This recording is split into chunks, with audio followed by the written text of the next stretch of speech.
framing dan branding kandidat yang semula lebih tematik pada adu gagasan yang dilakukan oleh para tim pemenangannya secara alamiah berubah menjadi hujatan, jika tak elok saya sebut sebagai sebuah fitnah. Salah satu yang terkena imbas negatif ini adalah Haji Muzakir Manaf atau Mualim.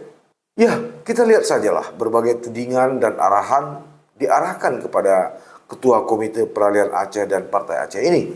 Misalnya, Mualim dalam tanda petik dianggap sosok calon yang berpendidikan rendah, kemudian calon yang berasal dari calon status quo karena dia pernah menjadi wakil gubernur Aceh bersama Dr. Jaini Abdullah. Sementara Bustami atau Om Bus di-framing sebagai sosok perubahan untuk Aceh dan sosok ASN karir yang punya gagasan-gagasan brilian dan cerdas untuk membangun Aceh 5 tahun ke depan. Begitulah para tim sukses atau tim pemenangan melakukan framing-framing dan branding terhadap lawan-lawan mereka. Tapi yang jadi soal kemudian, sahabat titik balik adalah, apa iya? Apa karena si pelaku atau kandidat yang sudah kehilangan gagasan dan narasi, sehingga dalam bahasa Aceh sokmo atau bahasa Indonesia panik?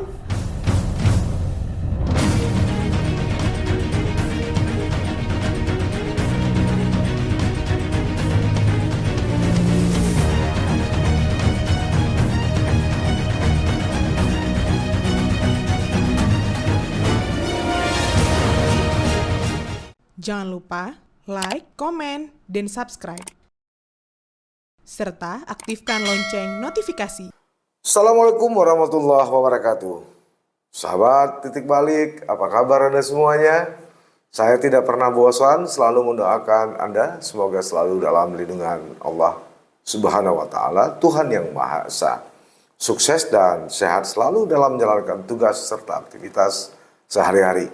Pertemuan kita kali ini, sahabat titik balik, saya coba sedikit membahas tentang visi misi pasangan calon gubernur Aceh nomor urut 1 Bustami Hamzah dan Fadil Rahmi, serta nomor urut 2 Haji Muzakir Manaf atau akrab disapa Mualim bersama Fadullah atau Dekpat. Kita langsung saja, sahabat titik balik. Tinggal 36 hari lagi, lebih kurang, nasib calon gubernur dan wakil gubernur di 37 provinsi, bupati dan wakil bupati di 415 kabupaten, serta wali kota dan wakil wali kota di 93 kota di Indonesia termasuk Aceh, akan ditentukan nasibnya oleh rakyat pada kontestasi Pilkada 27 November 2024 mendatang. Itu sebabnya satu keniscayaan pula jika pertarungan untuk meraih simpati mendulang suara rakyat atau pemilih ini terus dilakukan para tim pemenangan atau tim sukses. Tak kecuali tentu saja di Aceh bumi Serami Mekah. Tak kecuali di Aceh. Baik melalui media pers maupun yang masif di media sosial. Sahabat titik balik, hanya saja framing dan branding kandidat yang semula lebih tematik pada adu gagasan yang dilakukan oleh para tim pemenangannya secara alamiah berubah menjadi hujatan, jika tak elok saya sebut sebagai sebuah fitnah.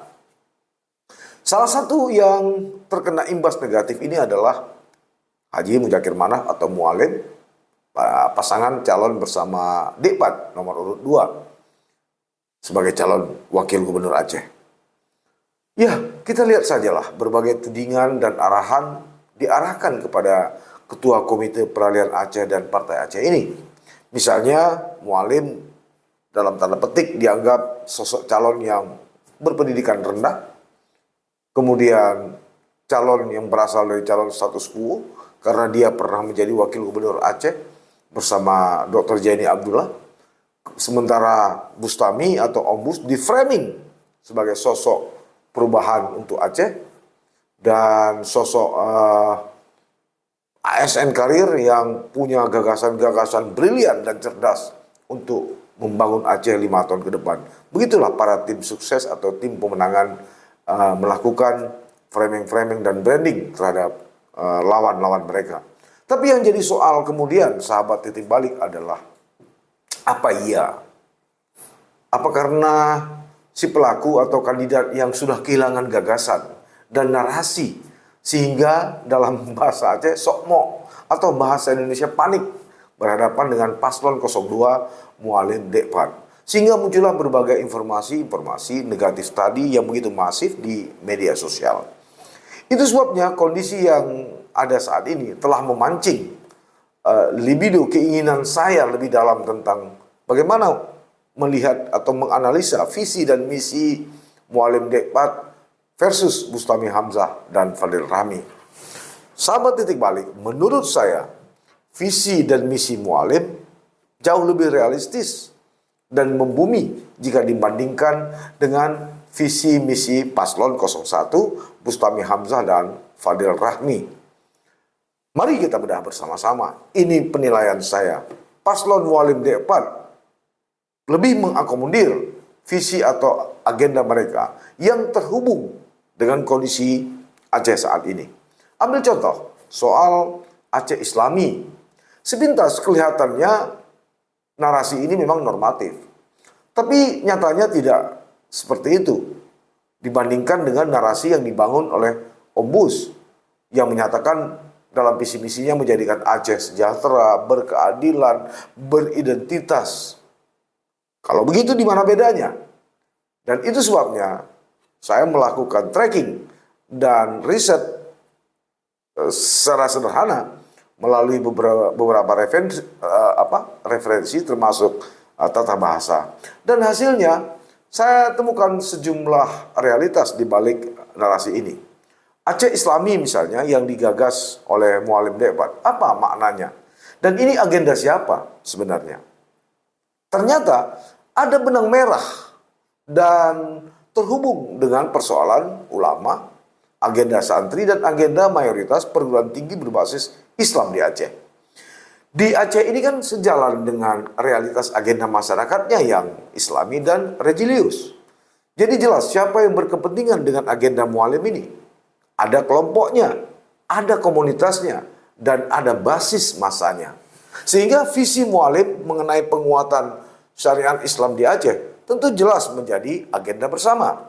Kalau disebut, oh ini adalah agenda kelompok, nggak mungkin soal Aceh Islam ini hanya milik kelompok satu orang, katakanlah misalnya Partai Aceh, atau kelompok partai-partai pendukung Mualim. Tapi seperti yang saya katakan tadi, ketika kita bicara Aceh yang Islami, jelas tertuju kepada kelompok ulama, kelompok intelektual Islam, dayah, dan santri. Lalu visi misi Mualim menyebut Aceh Maju. Ini juga jelas terhubung dengan kekuatan nasional atau posisi Prabowo yang saat ini sebagai Presiden Indonesia. Semua kita tahu bagaimana hubungan Mualim dengan Prabowo. Ditambah lagi Fadullah atau Dekpat yang juga kader Partai Gerindra tentu saja memiliki agenda yang jelas dan real untuk mensinkronkan, mensinergikan strategi pembangunan Aceh ke depan dengan memperkuat kolaborasi dan connecting antara pembangunan Aceh dengan agenda nasional. Dan itu menurut saya sahabat titik balik sangat masuk akal. Sebab kita tidak mungkin memisahkan diri dari agenda pemerintahan nasional.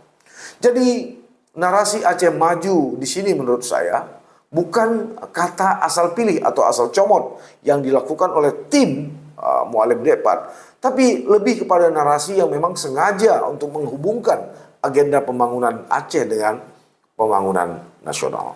Sahabat titik balik, lalu apa maknanya atau kemana arahnya? Dalam visi Mualim juga disebutkan Aceh bermartabat. Ini juga terhubung dengan agenda mantan Kekuatan Gerakan Aceh Merdeka. Apakah itu Komite Peralihan Aceh maupun kelompok-kelompok lain yang memang sudah 30 tahun lalu berjuang untuk dan atas nama Aceh bermartabat. Katakanlah ini adalah istilah Mualim dalam atau Aceh bermartabat ini kalau kita bandingkan dengan sosok Mualim, ini adalah sebagai salah satu bentuk komitmen atau harga diri Aceh yang diperjuangkan Mualim.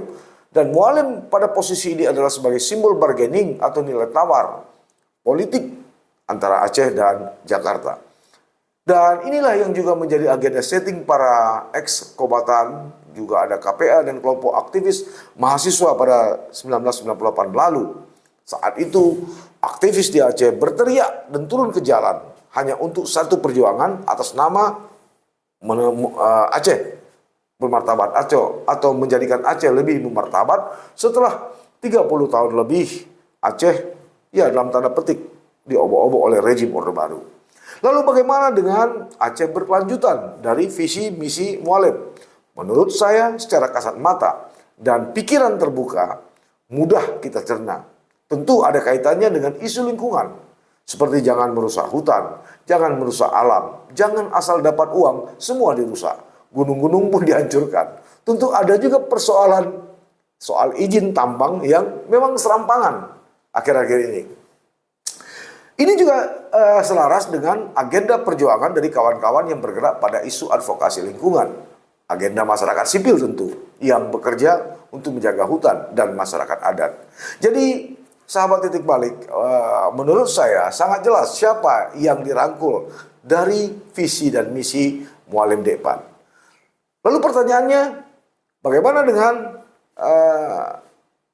Bustami dan Fadil Rahmi? Narasinya juga menurut saya keren ya. Ya, kita ambil contoh misalnya Ombus membuat visi misinya menjadikan Aceh sejahtera. Nah, ini pertanyaan saya, kalau visi misi ini Aceh sejahtera ini terhubung dengan siapa? Ada nggak kelompoknya? Ngambang kan? Sebab semua orang ingin sejahtera. Anda, saya juga ingin sejahtera. Jadi ini sangat sumir. Ini sebuah cita-cita ya tidak membumi lah. Lalu di belakang tag ini ada nggak stakeholdernya? Ya, nggak ada kan orangnya. Sementara itu pernyataan umum, pernyataan ini tentu umum, general dan sekali lagi ngambang. Dalam semua teori komunikasi dan politik yang coba saya pelajari, memang nggak ada diksi dan narasi seperti itu. Maka muncul pertanyaan, Aceh sejahtera yang dimaksudkan oleh Ombus ini untuk kepentingan siapa, agenda siapa, dan kelompok mana. Konkretnya, realitas politik itu bukan bermain kata-kata semacam karya seni sastra puisi lah, atau elok di kata-kata tapi nggak nyambung dengan siapa-siapa alias terlalu umum. Kalau istilah Cak Nun atau MH Ainun Najib, ya semacam bahasa langit lah. Ya Aceh sejahtera, berkeadilan, beridentitas. Sumir sekali menurut saya. Sekali lagi sahabat titik balik, ini nggak nyambung, nggak jelas, dan nggak bisa dianalisis kalau begitu narasinya. Pertanyaan kemudian, siapa sebenarnya yang lagi dibela oleh Ombus dan Fadil Rahmi? Rakyat Aceh kah? Atau kelompok yang ada di sampingnya? Termasuk para oligarki tambang asal Jakarta? Saya tidak tahu, entahlah. Tapi tentu saja berbeda dengan Mualim. Ya.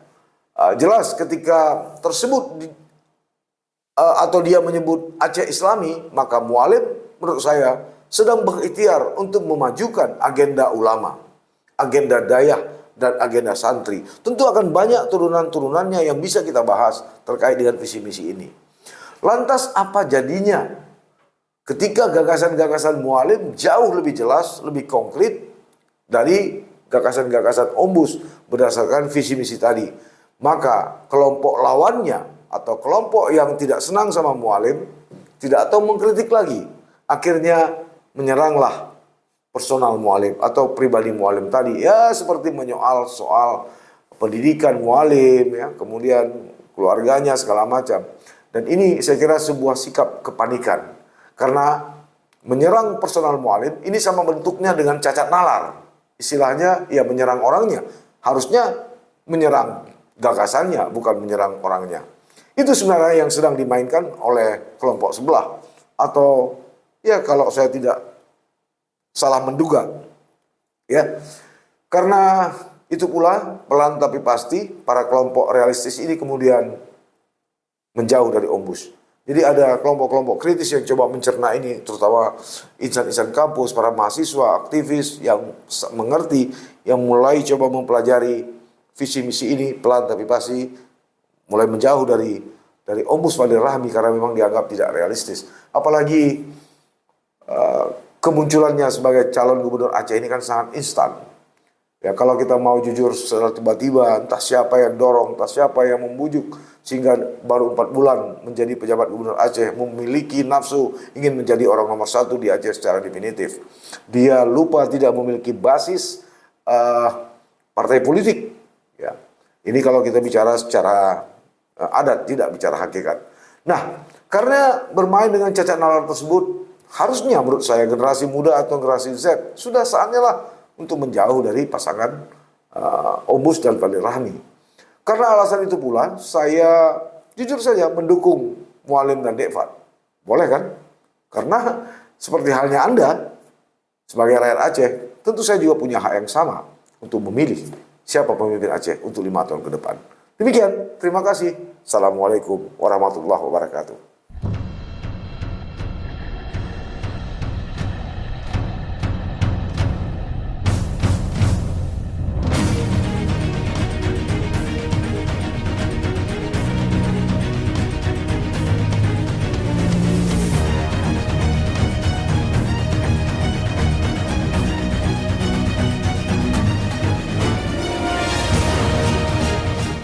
Jangan lupa like, komen, dan subscribe. Serta aktifkan lonceng notifikasi.